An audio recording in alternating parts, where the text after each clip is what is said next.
Assalamualaikum warahmatullahi wabarakatuh.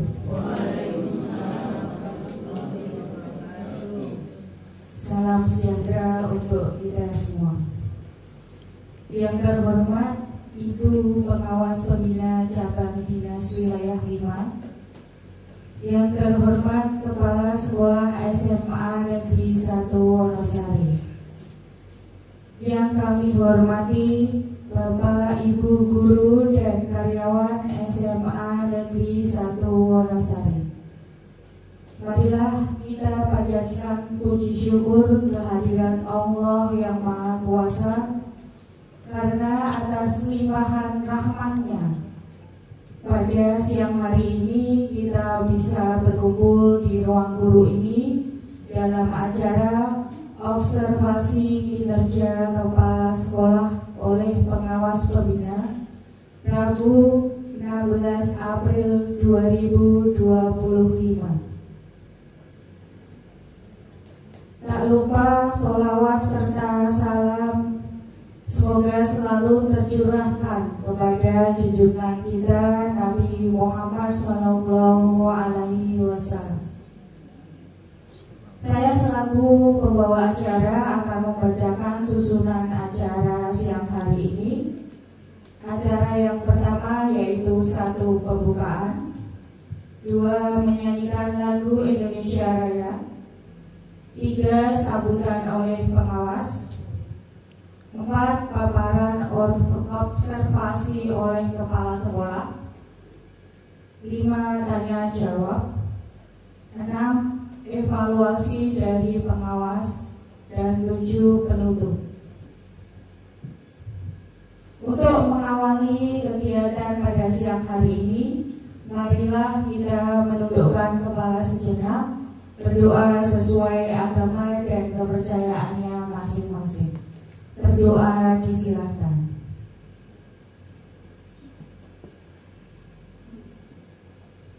Berdoa cukup. Acara selanjutnya yaitu menyanyikan lagu Indonesia Raya. Kepada Ibu Setiawati Ambawani SPD disilakan. Bapak Ibu dimohon berdiri.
Setiawati, Bapak Ibu disilakan duduk kembali. Kita lanjutkan untuk acara yang ketiga yaitu sambutan oleh pengawas. Kepada Ibu DRA Haruniningsih Magister Pendidikan disilakan.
pada siang ini kita akan melaksanakan tugas kita, yaitu salah satunya adalah melakukan kinerja yang itu terbingkai atau terbungkus dalam pengelolaan kinerja.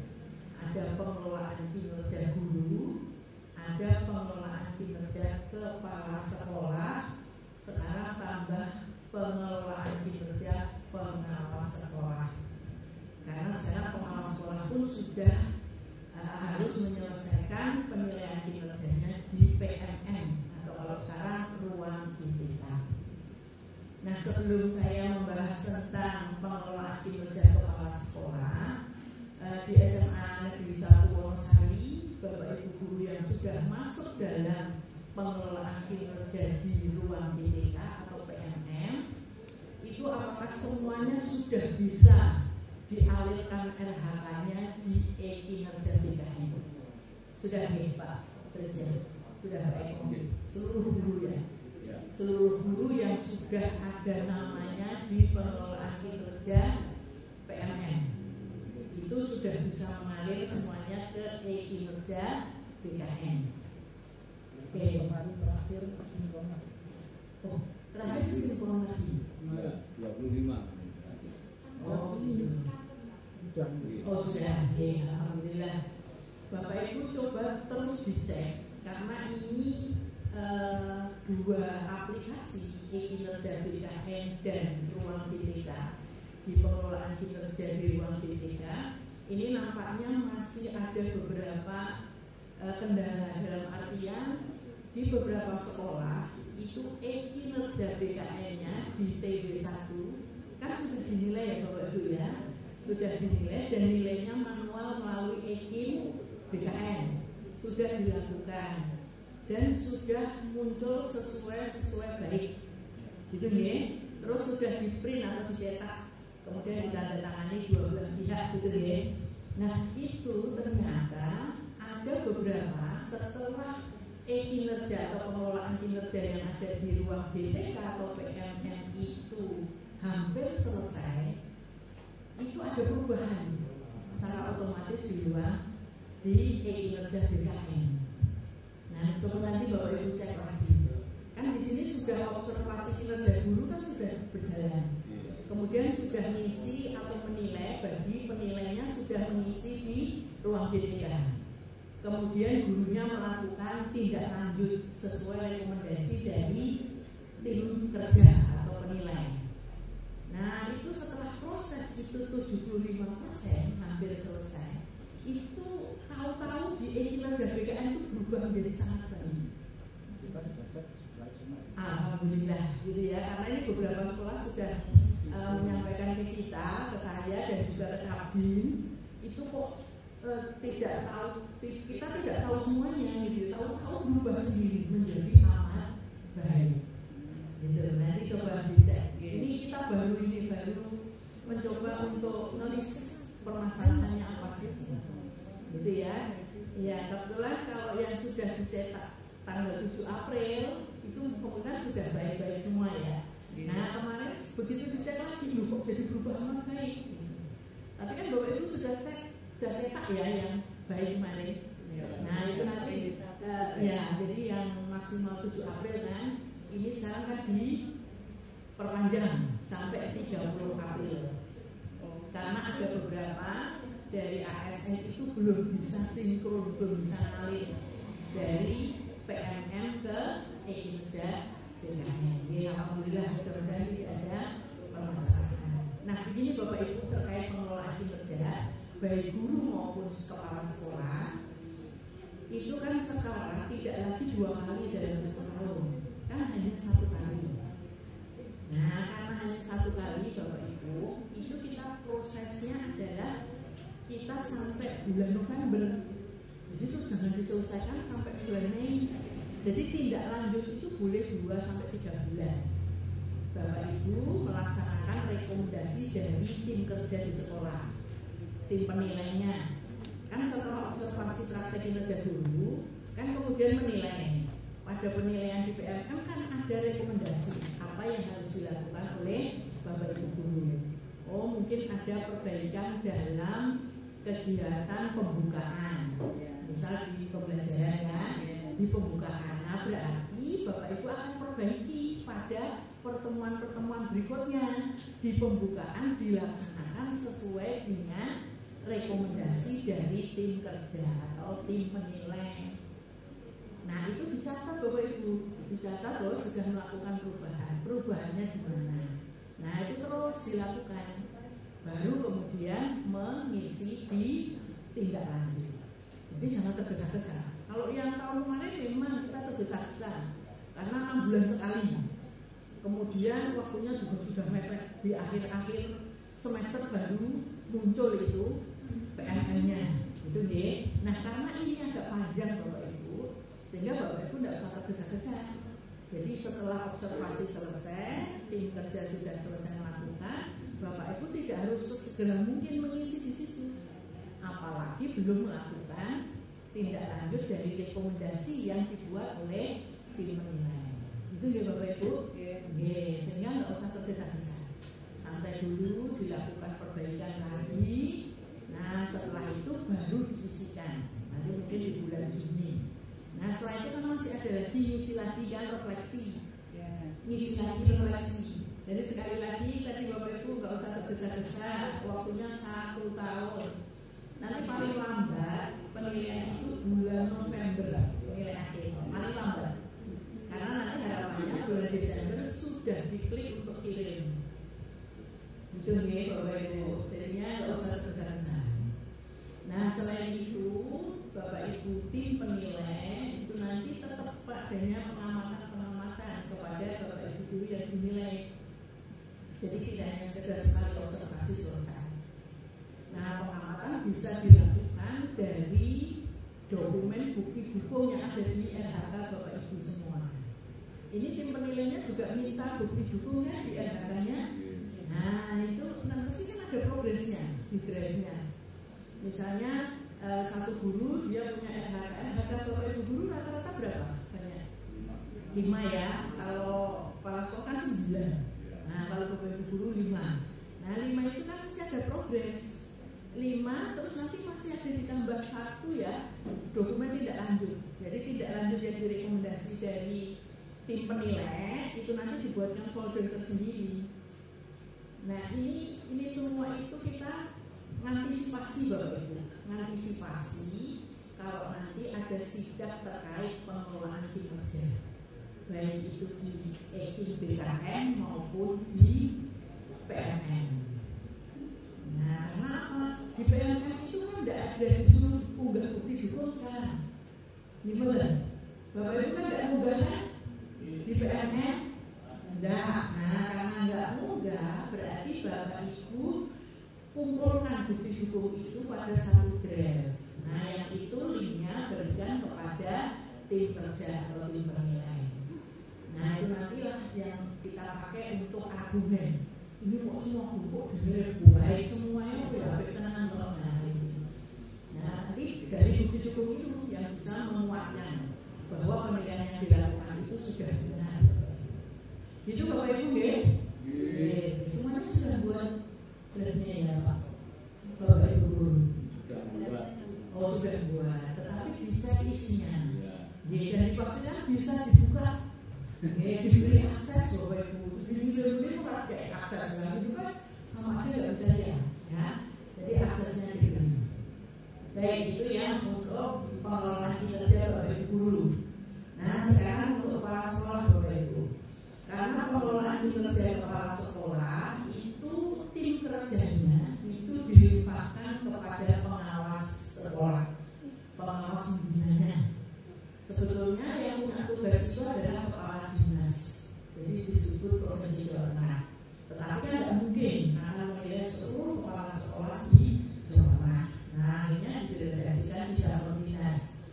Nah, cabang dinas didelegasikan ke pengawas pembina masing-masing.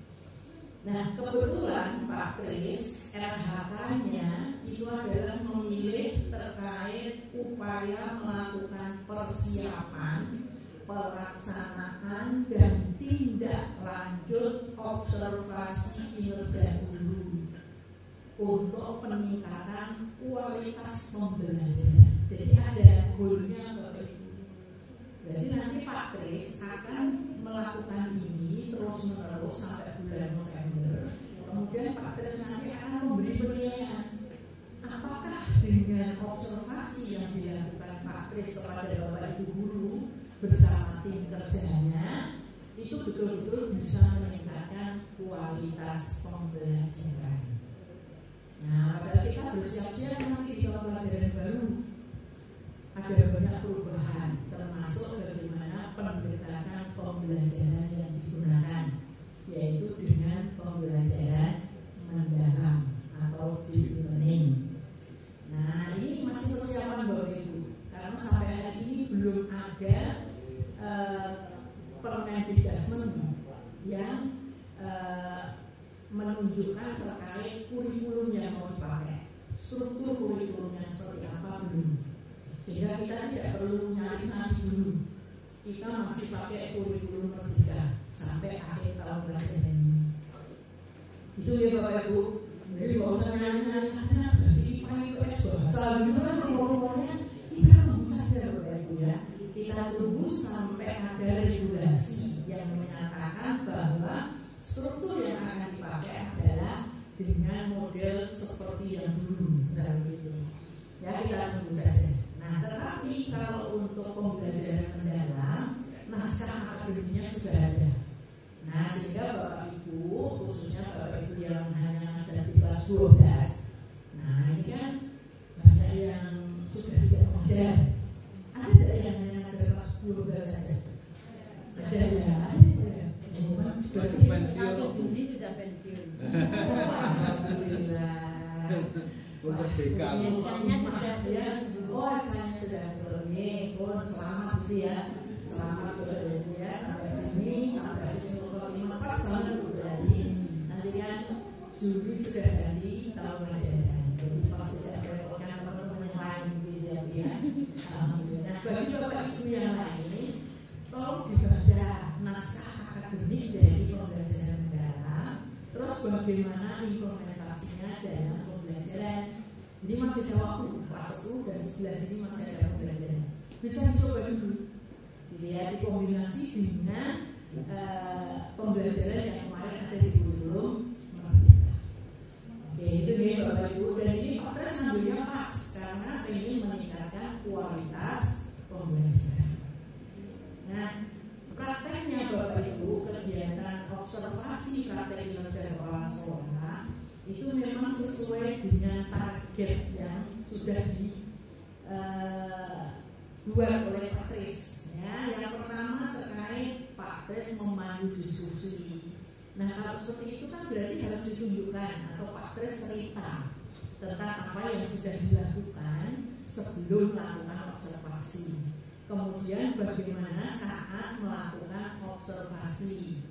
Terus lanjutnya bagaimana tindak lanjut yang akan dilakukan Bapak Ibu guru, berikut nanti refleksi yang akan dilakukan oleh Pak Kris. Jadi mohon maaf Bapak Ibu, ini nanti Pak Kris akan paparan terkait apa yang sudah dilakukan, kemudian nanti refleksinya akan seperti apa sampai nanti di bulan November. Nah, sama seperti Bapak Ibu, nah di Pak Kris atau di kepala sekolah itu ada 9 RKK-nya. Jadi itu ada 9 folder. 9 folder isinya dari bukti dukung yang sudah Pak Kris pilih dan juga bukti dukung yang secara otomatis disematkan dari sistem, termasuk RKSD, kemudian RKS rencana kerja sekolah atau RKAS juga di sana, termasuk bagaimana pelaksanaan program kerja yang sudah dilakukan selama 1 triwulan. Jadi dari 1 Januari, Februari, dan Maret 2025. Ya itu nih Bapak Ibu. Jadi nanti Bapak Ibu boleh aktif gitu ya. Kalau Pak Kris minta pendapat ya Bapak Ibu silahkan ikut berpendapat. Kemudian kalau Pak Kris ada yang ingin bertanya silahkan dihidupkan gitu ya suasana untuk kegiatan presentasi pada siang hari ini. Saya kira itu Bapak Ibu pengantar dari saya, dan waktu semuanya saya serahkan ke pembawa acara dan Pak Assalamualaikum warahmatullahi wabarakatuh. Jadi Bapak Ibu kegiatannya dipercepat untuk observasi. Tapi alhamdulillah beberapa sudah melaksanakan observasi. Nah, setelah saya paparan belajar dengan metode EGT, saya ditanya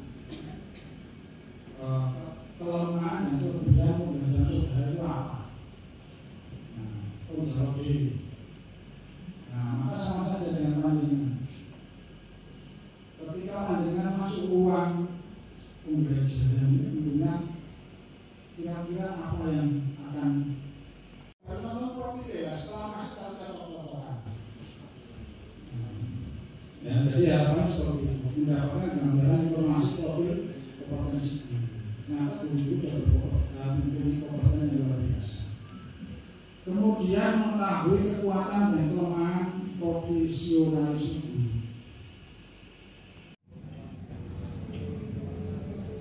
Terima kasih kepada Ibu Hermin yang telah menyampaikan evaluasi dan umpan balik demi kemajuan SMA Negeri 1 Wonosari. Acara yang terakhir Bapak Ibu yaitu penutup. Marilah kita akhiri kegiatan siang hari ini dengan membaca hamdalah bersama-sama. Alhamdulillahirabbil alamin. Saya selaku pembawa acara mohon maaf apabila ada salah kata dan keliruan. Wabillahi wal hidayah. Wassalamualaikum warahmatullahi wabarakatuh.